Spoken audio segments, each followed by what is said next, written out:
Well, good afternoon, fellow PMI team members. I want to welcome you to the May edition of our Lunch and Learn. Today, we're going to be hearing from Oliver Yarbrough in regards to the subject of adapting to artificial intelligence. Just a reminder, some housekeeping issues or housekeeping for the session. All participants are on mute, but look for your interaction on your right-hand menu and Hopin. You'll see a session tab. Within that session tab, there's a Q&A area. That's where you can engage with Oliver, respond to any questions that he has, that sort of thing. So that's in the session Q&A portion. With that, we do want to welcome Oliver to the PMI Western Idaho Chapter Lunch and Learn. A little bit about Oliver. He is a PMP. He's a speaker, author, trainer, and leading expert in project management and growth strategies to raise competitiveness. He offers fresh insights and encourages his audiences and clients to take action with a captivating, entertaining, and down-to-earth style. He shares with them his hands-on experience building and managing professional relationships for some of the largest companies in the world, including Lucent Technologies, Staples, and Sprint, along with his own successful business ventures. Oliver holds a master's degree from the F.W. Allen Graduate School of Business at Babson College, which has the MBA program is ranked #1 in entrepreneurship for 28 consecutive years by U.S. News and World Report. He's a former board member of the Technology Association of Georgia, as well as the National Contract Management Association Atlanta chapter. Additionally, he's been featured in People on the Move in the Atlanta Business Chronicle. And today he's an active member of the Project Management Institute. And Oliver is also president of Bobcat Academy. So with that, Oliver, I will hand it over to you for adapting to artificial intelligence. Welcome. Thank you. I really appreciate that, Brian. Welcome, everyone, to Adapting to Artificial Intelligence. Are you ready? Some of the things we will talk about here today include: why is AI a game changer? AI's impact on project managers, how to prepare now for the changes that are coming, and then some key takeaways.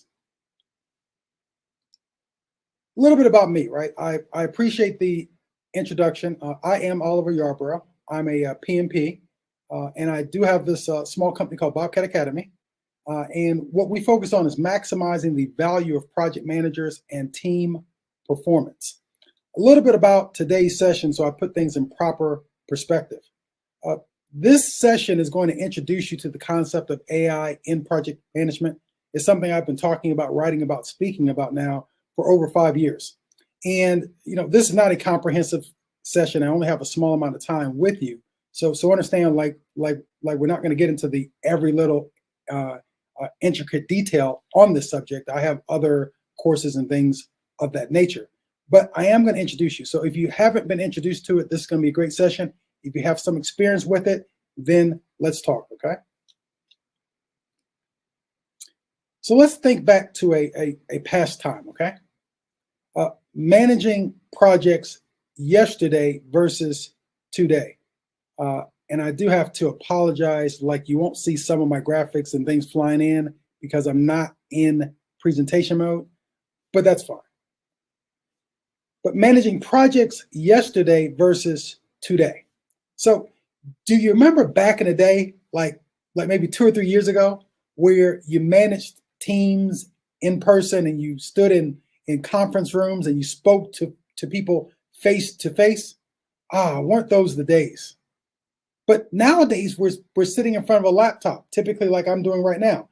We're speaking to each other via Zoom and Skype and Teams and various other platforms, and we're having to adapt our lifestyles to this new way of working remotely, or in a lot of cases, hybrid environments. In fact, I just read a LinkedIn news article earlier about how Salesforce, like the large company Salesforce, they have now moved from hiring people by a location and hiring by a time zone. So they hire people, for example, the Eastern time zone or the West Coast time zone, and they don't really care where you live. So things are changing. Why do I bring this up, and why is this important to the subject of AI and project management? Well, simply speaking, is this. When we're in person, we exude a lot more of our human qualities. Those are harder to replicate. But once we start moving things online, we start distributing the workforce, not just over the country, but over the entire world. And we start to do things more electronically. That bodes very well for artificial intelligence. As you'll see as I go through the presentation, once things are brought online and textualized, either voice or video or what have you, it can be cataloged and it can be used for like a variety of things in business. Yesterday's future is today's reality. Think about it. Think about back in the day with like Star Trek and Star Wars and any other movie of which you can think of. A lot of that stuff seemed very futuristic, and a lot of it still is. But I can think back to when I was a kid. The whole concept of a cell phone was very foreign. Like, I mean, the things we take for granted today would have been looked at as like some kind of science fiction, like fantasy 20, 30 years ago. Okay, even a lot of cases 15 years ago. So I'm saying the things I'm going to talk about and some of the things you'll see might seem futuristic to you right now, but I promise you a lot of it won't be over the course of the next 5 or so years. By the end of this decade, the way you manage projects will look a lot different, if not a lot sooner, okay? All right, AI is a game changer. And why is that? Well, for one, let's look at where we are today. Okay, so what I care about, in my opinions, maybe you don't care, right? You might not even know who I am, but I'm sure you know of a little company called Accenture, right? Of course you do. According to an Accenture study, managers spend 54% of the time on project management related administrative tasks. I don't know about you, but that's a lot of time to spend doing admin work. I mean, I've worked a number of jobs in my lifetime, including in corporate sales. And one thing corporate sales folks and just, managers in general is administrative tasks. And why is that? Because we're not really doing the things we love doing or we enjoy doing. We're doing the things that are more tangent to it. If we could relieve or lessen some of those admin tasks, some of the tasks that are not really directly related to us doing our actual job, would that not make your life a lot easier? Well, keep that in mind, okay? AI is moving into the real world via intelligent devices that interact continuously throughout the day. Many of us are wearing them on our wrist now. I'm not, but like your Apple Watches and your various things of that, Fitbits, these things are tracking you constantly throughout the day. Some people even sleep with these things on their bodies. So I'm just saying, like, this is something that's already happening in many people's personal lives.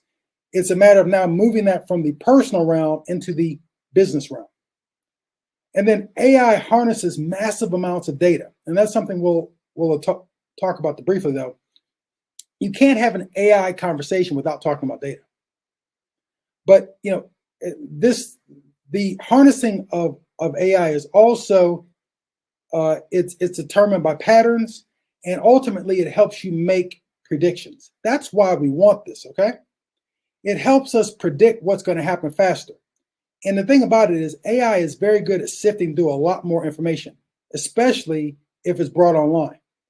So it can see patterns emerge that a human being might not see. And it can help us detect certain things long before it will become evident to the human eye.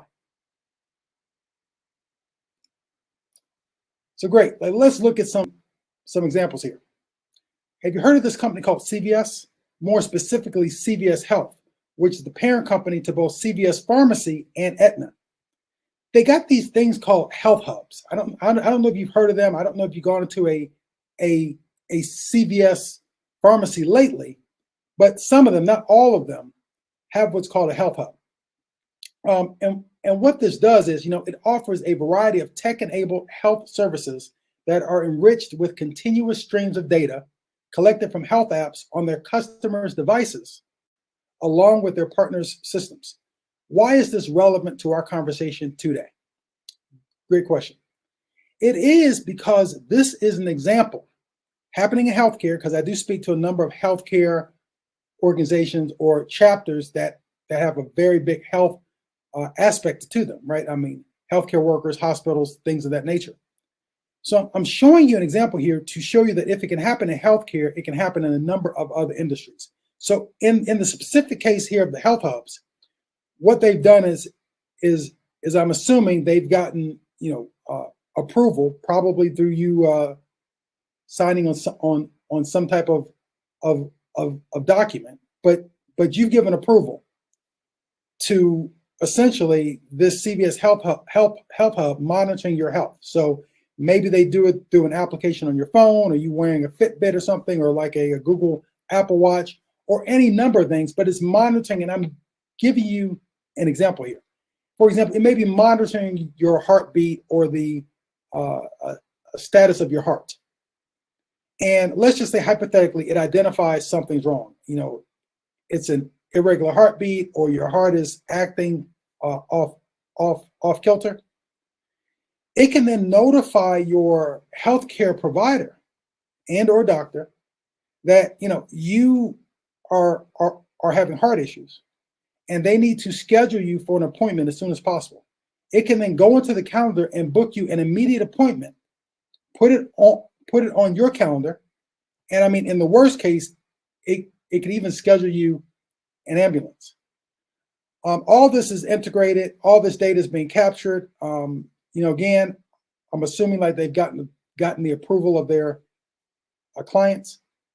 But the point is, all this is an ecosystem. It's all integrated, and it works smoothly. And furthermore, there's a partnership between you as the client, the pharmacy and or health hub, and your healthcare providers, including the pharmacists and the doctors and everyone else, so that everybody gets to see the newest and freshest information at any given time. Even you at some point, I mean, with say like a dashboard on your app.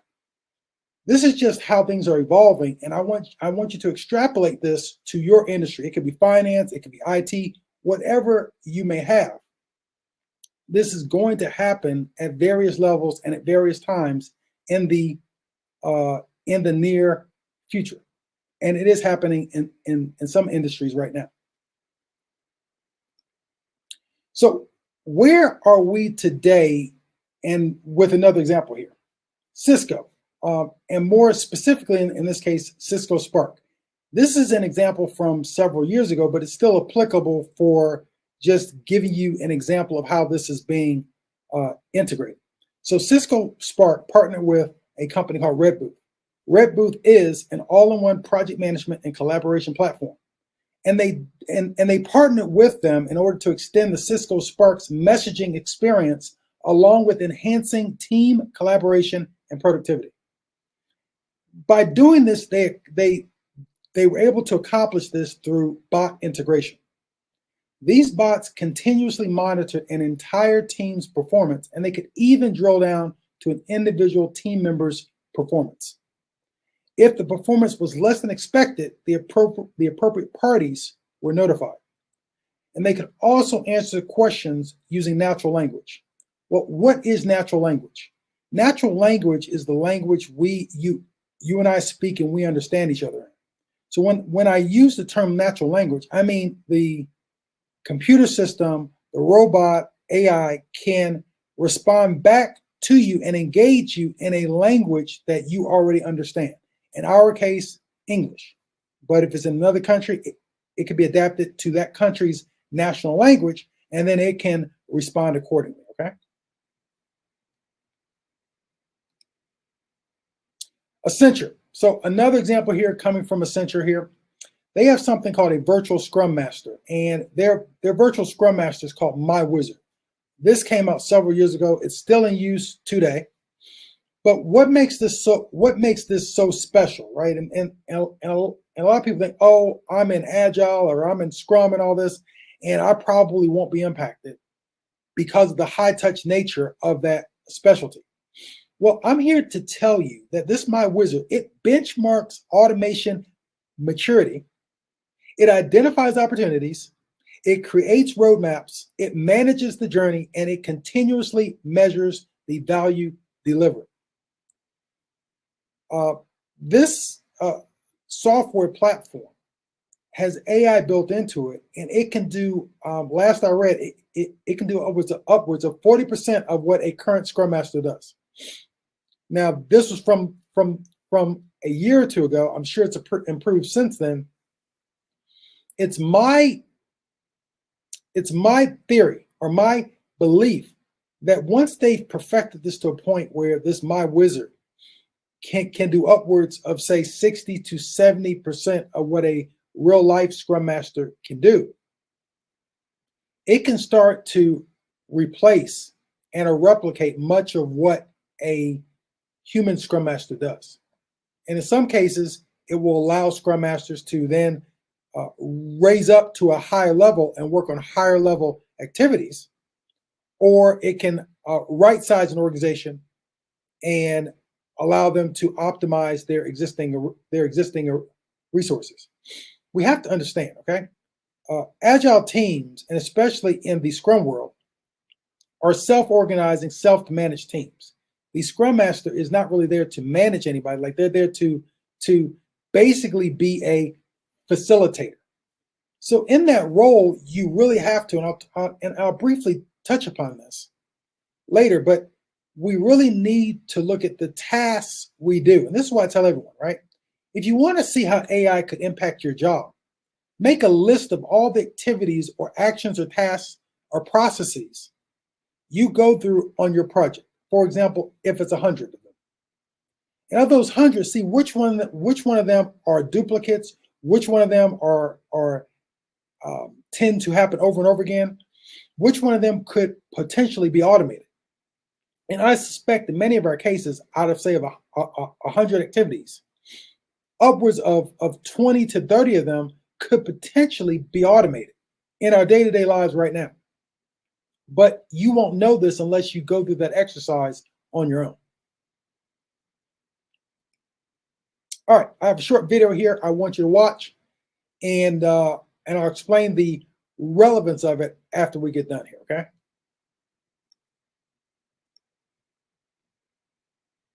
This is a grocery packing warehouse in the southeast of London. Folks have ordered their groceries online, and instead of people walking up and down the aisles of a traditional grocery store to pick up items, these little devices move more than 1 million items every day between them. Instead of trying to build machines that fit into a world designed for humans, this entire facility, the size of 7 football fields, is custom built to make this as efficient as possible. I cannot get across on camera just how incredibly large this whole place is.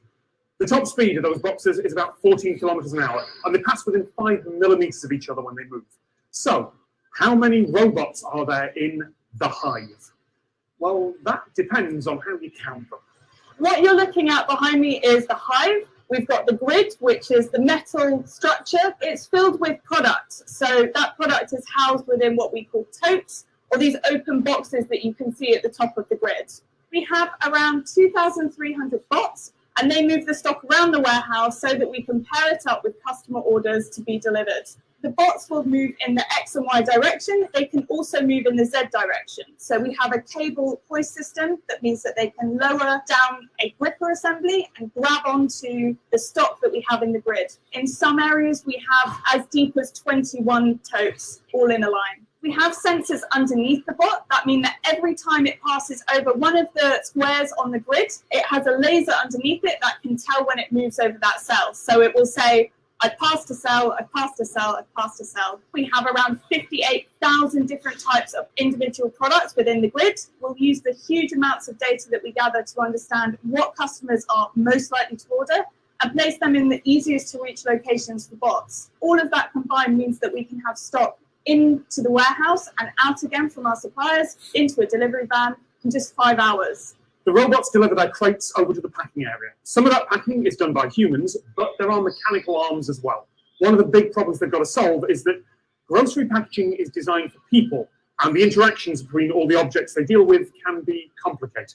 Currently, we're standing underneath the grid structure that we saw earlier. The robots that we saw are actually dropping off products to the station. Once they're dropped off, they become in control of the robot, and the robot decides how to pick them before the grid robot picks up the tote and takes it away again. There's 2 3D cameras above the totes, so it takes an image of the storage box before it picks from it, decides on the best grasp point, confirm that the product is correct, and then place it into a customer shopping. And it's doing all of that on live customer orders.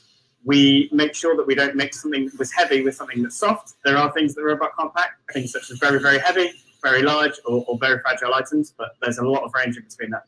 It's fairly safe to call each individual packing arm a robot. Each one has a separate controller, and it has to make a lot of decisions in real time using cameras and sensors on each individual arm. But here in the Hive, it's not quite as simple. Controlling all of this is what we refer to as the Hive mind. So this artificial intelligence system that controls everything. Once the stock comes in, from that exact point that it enters the system, the Hive mind will track its every single movement. The Hive mind will tell the bots exactly where they need to stop, but it is the bot's control system that allows it to follow a movement profile and stop exactly as the Hive mind expects it to. There's just a 5mm gap between bots, so that's both as they pass each other and if they stop next to a bot as well. This bot with the orange light may have experienced something within its sensors and all of those readings it's taking, that when it feeds that back to the Hive mind, it's not quite what the Hive mind was expecting, so it just brings it to a safe stop for investigation. We do have a number of grid operators that sit at the edge of the grid, and they're able to use our CCTV system that we have above the grid to look at exactly what's going on with that bot, and they can try and fix that remotely and send commands to the bot wirelessly. The boundary between individual and group is a little blurry. Is a termite colony and a collection of individuals working together, or one big superorganism? Is the microbiome in your gut part of you? Because in the last couple of decades, scientists have started to work out that the bacteria in your digestive system produce and consume neurotransmitters that affect how you think. But most people wouldn't consider their gut bacteria to be part of them. We tend to ascribe intelligence and identity to things that act at roughly our scale. It's easy to look at the Hive, see the moving boxes and go, okay, 2,000 robots. But with only one controller, and the boxes just following the paths they're given, I'd say there's a good argument that that is one robot with 2,000 ways to interact with the world. Thank you so much to everyone here at Ocado. There is a link to them. And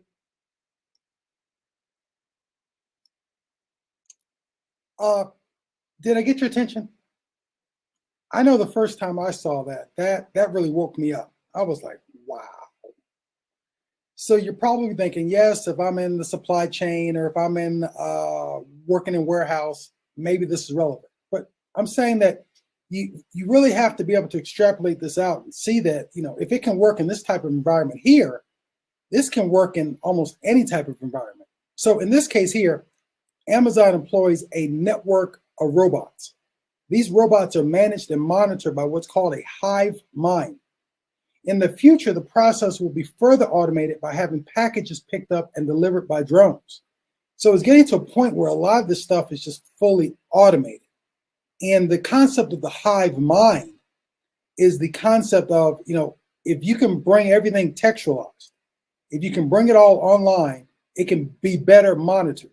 So when you look at the case of how Amazon is done, rather than take an existing warehouse and try to outfit it, they just built a whole new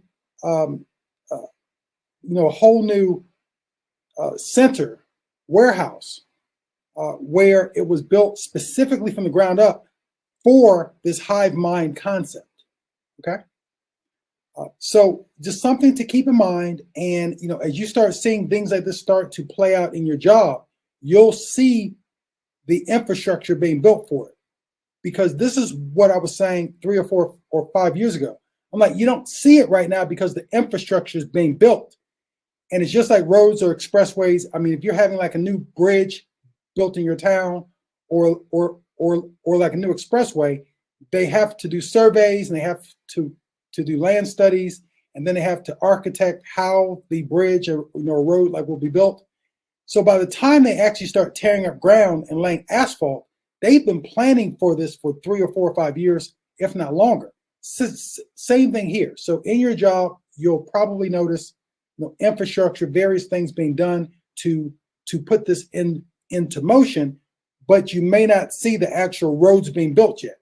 So that's what I want you to be on the lookout for. And hopefully, if you follow some of the advice I give, you will become a part of that, and it will extend or at least ensure a longer job or a longer career, whereas somebody who maybe doesn't embrace this and doesn't study up on this might be left behind.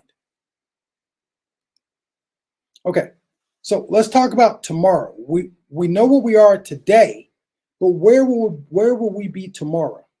So HBR, which stands for Harvard Business Review, they found that the majority of management decisions will be made by AI. So again, this is not Oliver speaking. This is Harvard saying this. An example here.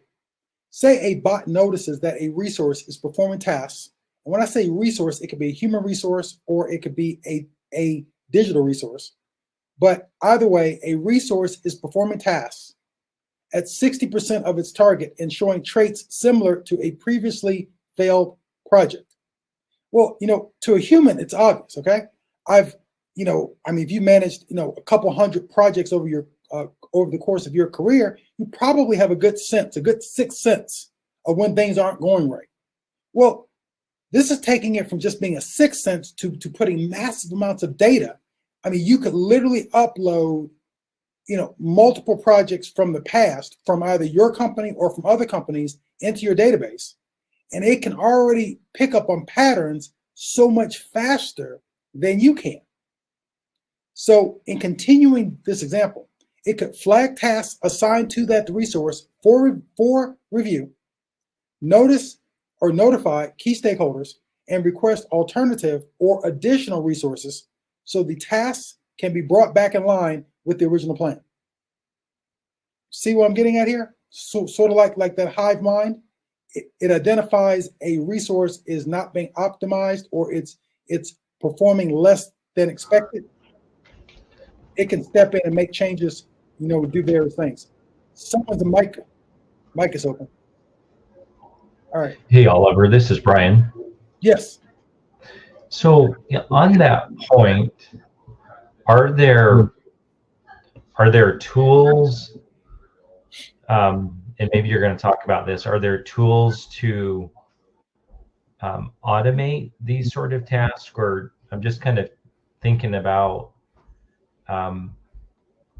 like how would a team implement a bot to notice that resource is tracking at 60% of its target, and that's kind of been a pattern for that resource?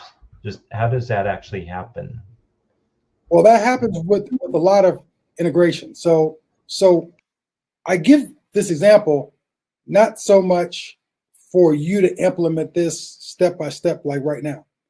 This is being done, it has been done, but normally the companies that are doing this have integrated this to a point that most companies have not done yet. Okay. So I'm giving this just to open your mind to it. But what I typically advocate for is what I call practical AI solutions. So, and that's something I'll talk about. But rather than trying to accomplish this right now, unless you have, because in order to accomplish something like this, you would need, first of all, a cultural change. The organization you work for would have to fully embrace this. And depending on the software you choose, it would need to have some type of budgetary sign-off. So I typically don't encourage organizations to go that route as a first step. So we're talking about the entry point. This would not be the entry point. This would be where you might get to over time, or if you are a large company or you do have a decent sized budget, is there something you could implement at scale? But for most people, it's going to be simpler aspects, such as managing your meetings better, or doing a better job of monitoring projects using various automated software. Okay, that helps. Thank you. I'll talk about it more, and if folks have questions or whatnot later, I can definitely give some guidance, I guess. But thank you.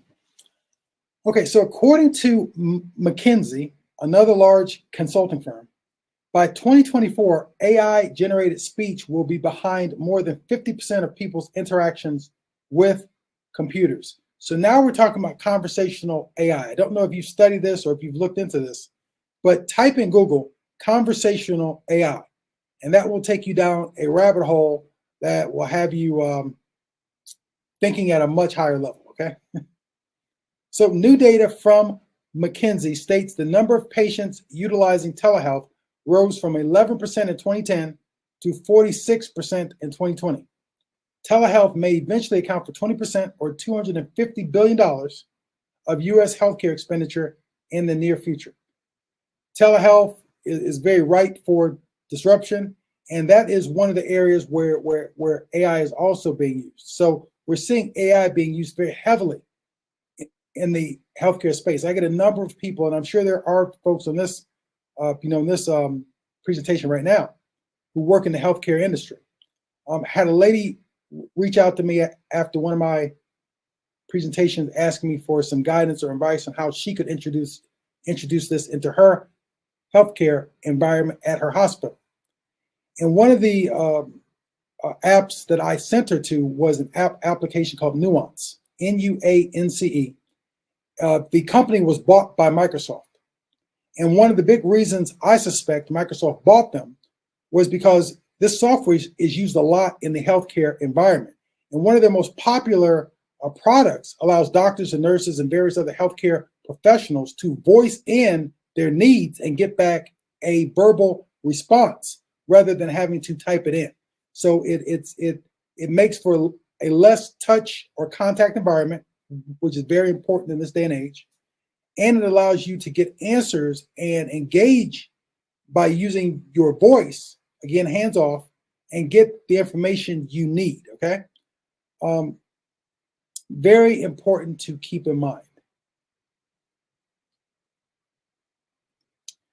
Okay, so going forward, look at the growth of the Internet of Things. I don't know if you've heard of this, but IoT, Internet of Things, connected devices are just set to explode over the coming years. So by 2025, we're expected to have upwards of 75 billion, and that's billion with a B, Internet connected devices. When you think about Internet of Things, think about any product or device that has a chip embedded in it. That could potentially be an Internet of Things enabled device. Your phone is an example, like cars. Most things nowadays are basically they are computers. If they have chips in them, if they have any type of hard drive in them, then they are, by definition, they could be at some level tied into the internet. Drones, of course, various things. I just want you to know that this is a trend that doesn't look like it's going to stop. It's only going to get greater and greater. And the advantage from an AI standpoint is anything you can put a chip on, it can be tracked. It can be tracked, and data can be captured. And that data can allow AI to make predictions based on what that object has done over the past. It can help AI predict what it may do going forward. So, for example, I had a client years ago, maybe a decade or so ago, that client had an HVAC company. And they had like a maintenance company. Well, they had a large contract with a local school system, actually a huge school system here in Metro Atlanta. And part of what they did is that they put what's called, Internet of Things enabled devices, but more specifically M2M, which stands for machine to machine technology. And they would install these on things like boilers and fridges and everything else. And what this would do is it would monitor the health of that piece of equipment. And it would ping, it would send back different information back to the central database and or monitoring center, and it would basically let them know, well, this device or this piece of equipment is healthy, it's doing good, it's meeting certain specs. But if those specs go off course, or if things aren't going as they should, it would also notify the center that something's off, and you need to dispatch a technician as soon as possible, or at a given time, based on how unhealthy the system is. Just something to keep in mind as you see chips being put into more and more things. And of course, if you've been around since the 80s or 90s, you've seen simple things like toasters. They're putting chips in toasters. They're putting chips in the most infinitesimal things. And you got to ask yourself why. And it's because it can be monitored. And in some cases, you can put it on an app on your phone, and you can control it remotely over the internet. Things like your thermostats in your house, like your Ring doorbell, any number of things, okay? Cloud network. So in this environment we're moving towards, what's going to be the difference with the future versus now? Very good question. So in the future, the cloud, and understand this, people get all like starry-eyed when they hear like the word cloud. All the cloud is a group of connected computers that all interact with each other. So that's all the cloud is. It's not something up in space or some kind of fantasy or some kind of, it's not very complicated. It's just a group of interconnected computers that are all integrated and working in conjunction. I mean, of course, it's a bit more complicated, but that's the simple definition of what we're talking about when we talk about a cloud network. It can be internal or external to an organization, but at the end of the day, that's what a cloud is. So this cloud network is going to do a lot of the heavy lifting and data processing. And then through the use of extended nodes and connected devices, it will extend that functionality. So for example, data will be collected and stored locally until it can be offloaded or transferred to the nodes and eventually offloaded to the cloud. This is going to be especially important with things like drones and various other things. And the reason why you would want to collect the information locally is because what if the internet is cut off? This device or this piece of equipment has to be able to operate independent of the internet, and it has to have some information stored locally. And what they'll use the cloud for, because there's a certain amount of delay, even if you have 5G, there's a certain amount of delay when you have to go to the cloud or to a remote server and get information. I mean, it's got to be, it's got to go up, it's got to get the information, and it has to come down. Even if that takes a second or less, that's still a lag. By having the information stored locally, you reduce or eliminate those lags. But you can't keep everything stored locally because there's too much information. So some stuff does need to be offloaded. Similar to you working at your house. Some stuff is stored in your laptop, some stuff is stored on an external hard drive, but some stuff is stored, in Apple or Google or wherever you store your information, Dropbox, or it could be an internal server or data center at your company. Same concept applies here. AI will be embedded at each level, thus allowing for some pre-processing. However, the heavy lifting will be done once the data reaches the cloud. I know that's a lot. I hope I didn't throw anybody for like a loop there, but I'm trying to summarize a fairly complex idea here. And I'm summarizing this in less than an hour that literally I teach 4 and 8 hour workshops on. So just keep that in mind, all right? All right, so what will this result in? It will result in more telemedicine, remote surgery, virtual nursing, and patient monitoring.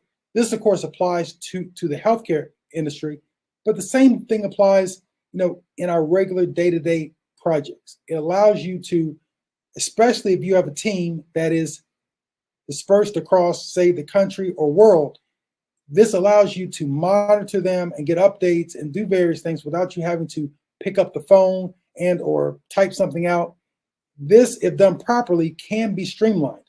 For example, had a lady in one of my in one of my workshops.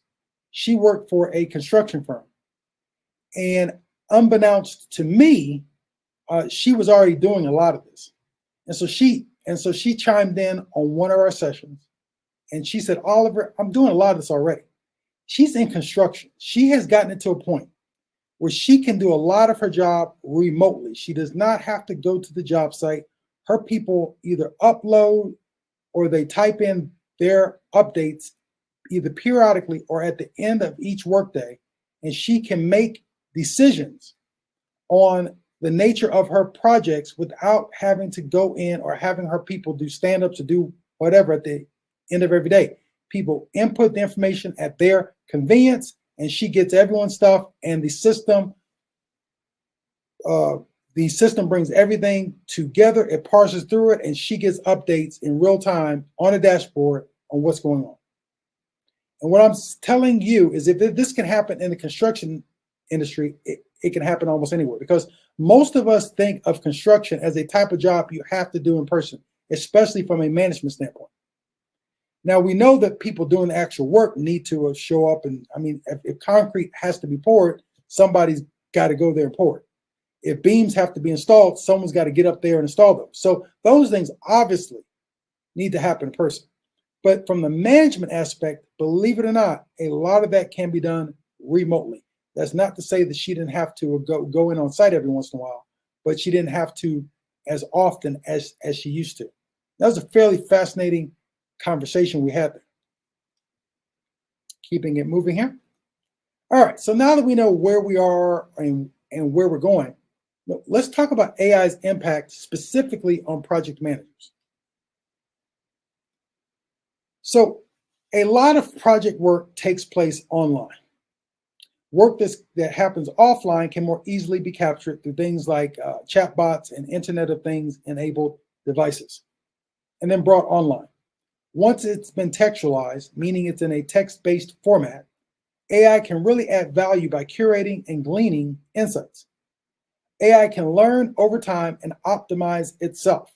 That's what we're really getting at when we're talking about true AI. We're talking about basically replicating human decision making. So it's not just about automation at this level. It's about it making its own decisions based on what it's observing. Okay. But understand that in this presentation, I'm lumping a lot of things under the general term AI, but I fully am aware and understand that true AI, is basically replicating human thought and human ways of operating, as opposed to something like, say, RPA, which stands for Robotics Process Automation, or ML, which stands for Machine Learning. All right. Furthermore, AI can do things such as collect data, analyze it, create workflows, estimate schedule and budgets, allocate resources, prioritize and assign tasks, forecast and monitor progress. Additionally, it can conduct predictive estimating and forecasting using things such as machine learning to discover the key drivers and trends behind ongoing and dynamic sets of data. It can find patterns and correlations between these data sets, and then it can automate the most redundant tasks. Again, you're probably asking, okay, this is great. How can I do this? And my answer to you is there is no one size fits all.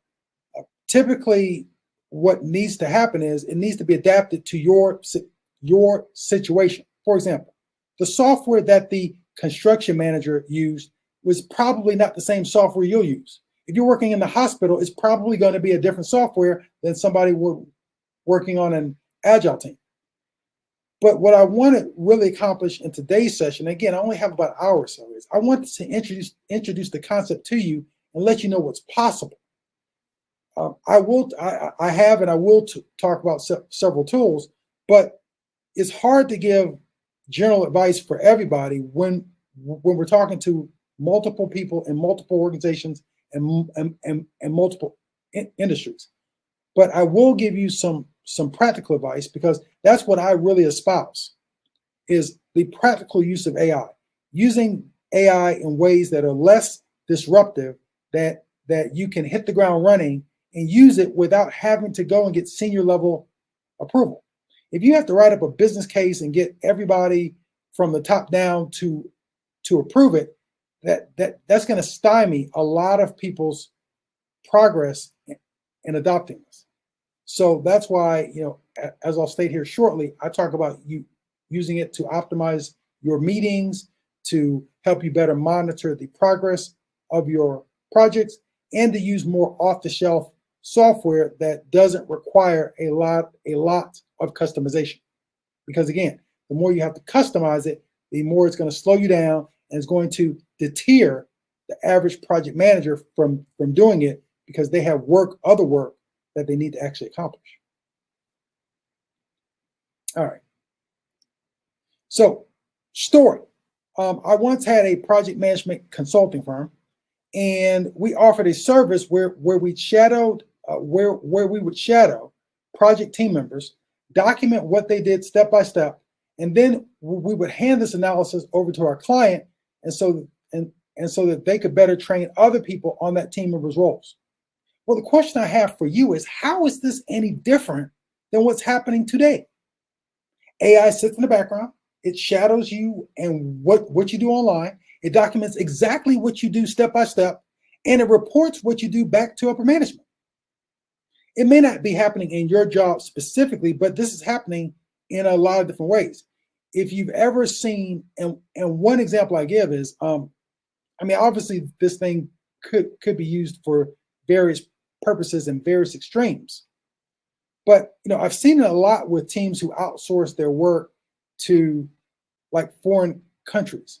A lot of times these folks will provide them with laptops. If they don't, like, they have them install a piece of software that in some cases, I'm not advocating for it, but they can track everything from keystrokes to anything that's happening on that device. Even the amount of time you're working, it can track that.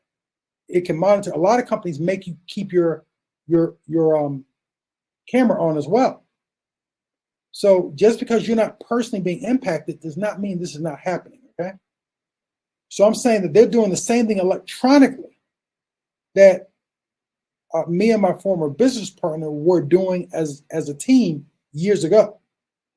And why would somebody pay someone to come in and do this? Because sometimes they may have employees who are very good at doing their job, but they're not very good at explaining to others how they do it. And maybe because of the relationship and time factors, they will hire an external consulting firm to come in, and basically we sat there with the client, the person doing the actual work, and we literally sat to their right-hand side, and we had laptops, and we would literally document everything that they did for like a week. And if we didn't understand something they did, we would ask them, why did you do that? And we would document it. So by the end of that week or 2 weeks or however long it took, we had that person's job totally specced out, from when they came in the morning and turned on like their laptop to everything like they did to accomplish any given task. And it was documented step by step. So that the boss or the client had a realistic expectation for what they needed to train someone else on, and how much time it might take them to get up to a speed. All right, remote work, everything, so once you're working remotely, everything can be tracked online in real time, especially if you're on a company laptop or if you're on a personal laptop and you've downloaded software that does this tracking. For example, agile projects, which I call decomposed work, it's easier for AI to learn and replicate that. Easier to learn and replicate than large, more complex projects.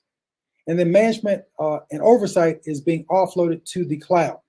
So whether you see it, a lot of the management and oversight, and monitoring is being offloaded to the cloud. In the case of Amazon, it would be the Amazon Hive mind. In your organization, it might be called something else. Salesforce calls theirs Einstein. Literally, like their AI is called Einstein. And various other companies have like their own internal versions of that. The bottom line here is, rather than having AI adapt to how humans work, humans will have to adapt to how AI works. We are building a world where things are being optimized for AI.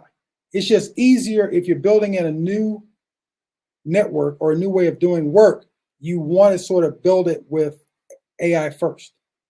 And we see this in things such as smart cities that have smart grids and smart buildings. What makes something smart?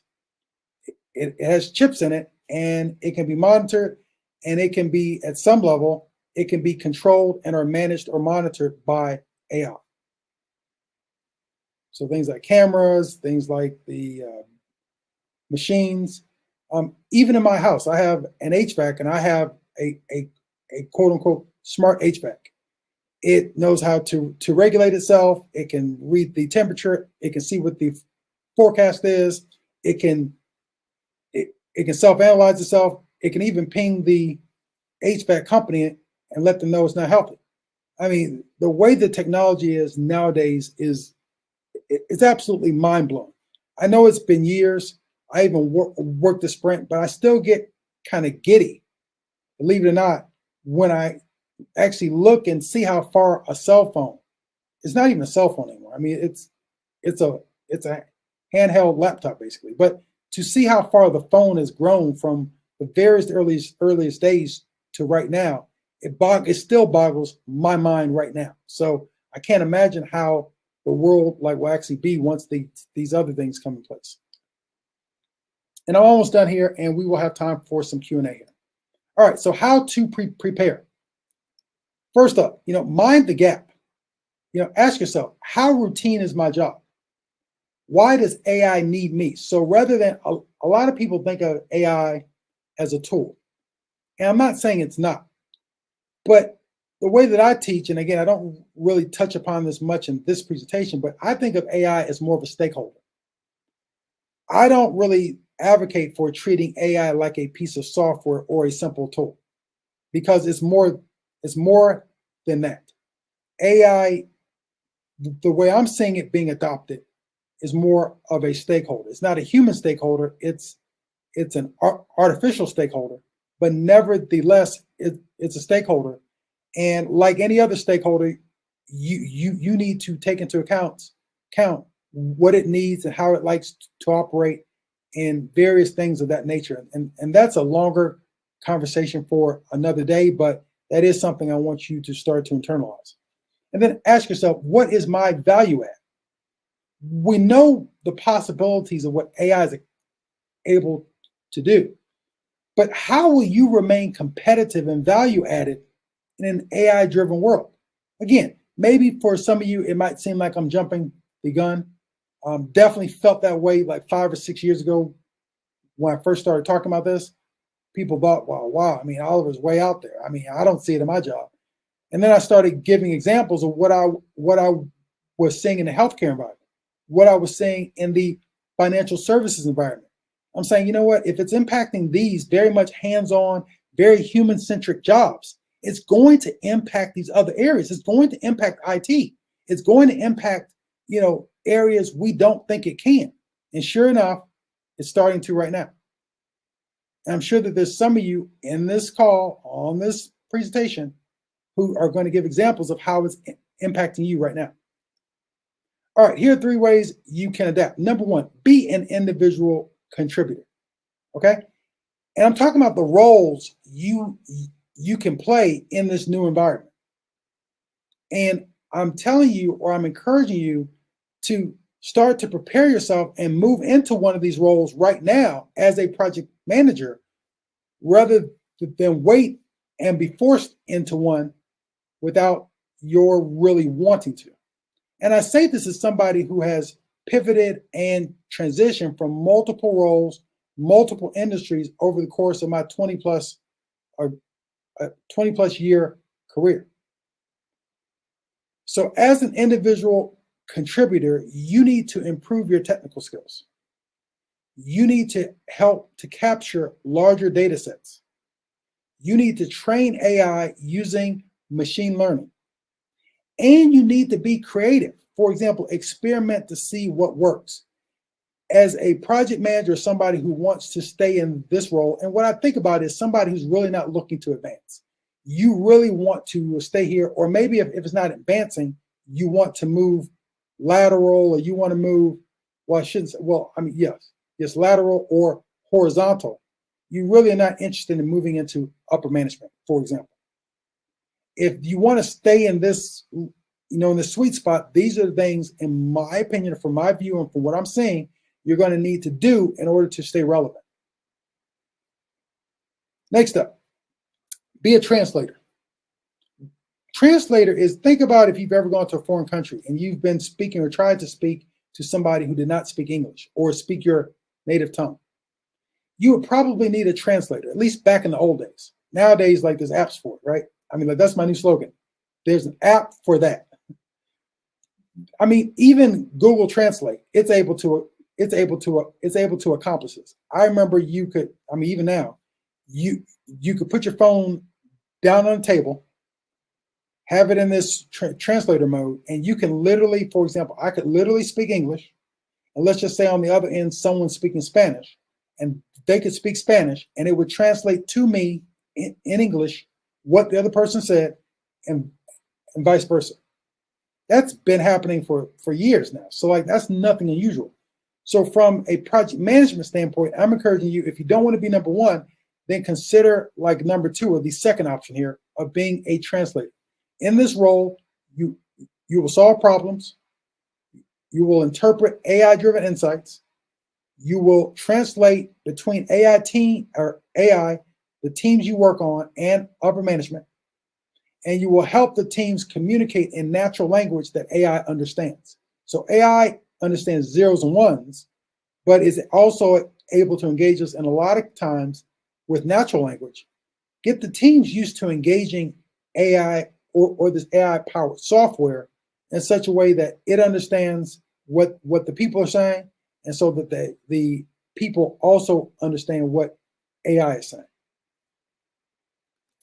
Third up here is move into upper management. So if you don't want to be a number one and number two, then your third option is to move into upper management. And if this is your goal, then you need to be strategic. You need to think holistically, and you need to solve bigger problems. That's what I say. If you want to be a leader, an entrepreneur, an internal business owner, you need to solve bigger problems. That's the difference between somebody working, as a practitioner and somebody working as a leader or an executive, is that they're just focused on larger problems. They're not focused on day-to-day stuff, but they're focused on bigger things. So if you want to do this in your day-to-day job, make sure you handle the day-to-day tasks, but also be reading and studying the bigger trends happening, such as AI, and get a seat at that table. I tell people all the time, if I was still working in corporate, I would love like a PMO role. I would love to help stand up an AI Center of Excellence. These are jobs that excite me. It's something new. It's something cutting edge. And I know that if I'm working in these areas, I'm probably going to have a job for at least the next 5 or 10 years, as opposed to some of these other jobs, which are being changed quite rapidly. Yeah, I know, I'm coming up here. All right, so key takeaways here. Last slide. Industries will have AI-first digital and hybrid work environments. Use AI to produce predictable, scalable results, and then leverage AI to extract data so you can execute faster on ideas, and be creative and solve problems people don't know exist, and offer solutions people don't know they need. That's my presentation. I'm Oliver Yarbrough. You can find me at these links, and I will be available for some Q&A. Thank you. Hey, Oliver, thank you so much. An insightful presentation. Given the time, it's at the top of the hour. We're going to let the team go, but just as a reminder, everybody, the presentation will be made available via a PMI Western Idaho chapter email in about a week. as well as the recording. There was a request for that Amazon video, so we'll make sure that that's included as well, a link to that Amazon video. Thank you again, Oliver. We appreciate your time. Yeah. Thank you for taking the time to talk with your peers over in Idaho, and we wish you the best. Okay. Thanks a lot. I appreciate it. All right. Take care. Okay.